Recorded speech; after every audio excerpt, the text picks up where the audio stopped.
पण त्या गरम चहाचे चटके कुणाला? चटके कुणाला?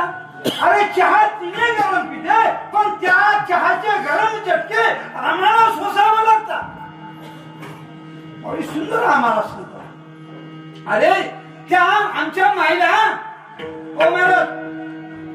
खाऊ दळण करताना दळण करता करता दळणात निघालेले कोरडे फक्क मातीचे काळे खडे मधी टाका वाटते. कुणाला टाका वाटते?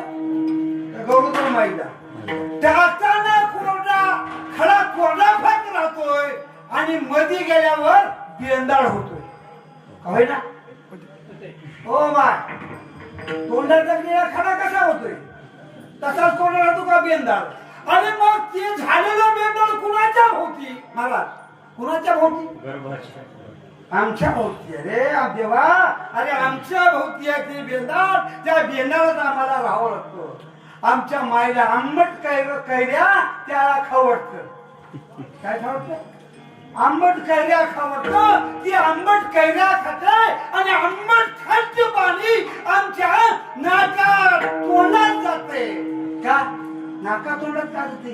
अरे देवा, अरे आईच्या गर्भात असताना आमची अवस्था अरे कशी आहे? खाली मुंडी वर पाय. कशी आहे? शीर्षासन. आईच्या गर्भामध्ये खाली मुंडी आणि वर पाय. आता खाली मुंडी वर पाय झाल्यावर तोंड नाक कुणीकडे होते? वर राहते. आणि हे कैऱ्या आंबट पाणी गेलं वरून जाते का खालून येते? वरून खाली. वरून जाते. मग ते कोणाच्या नाकात तोंडात?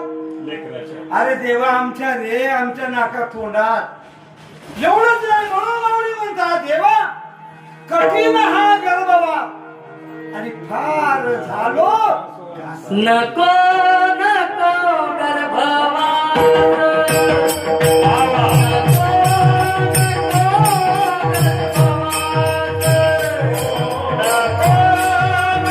मासाच्या दुर्गंधीमध्ये त्या गर्भात मी पडलेला देवा आणि पडतोय म्हणून देवा अरे हे दुःख नको म्हणून गर्भवासाची यातना आणि देवा मग देवा अरे आम्हाला ते सोसत नाही रे. म्हणून याच्यासाठी आम्हाला पुन्हा ते गर्भवास, पुन्हा ते यातना, पुन्हा ते दुःख आम्हाला नकोय. म्हणून याच्यासाठी आम्हाला जन्म घातल्यावर तुझा विसर पडू नये, तुझा विसर नसावा.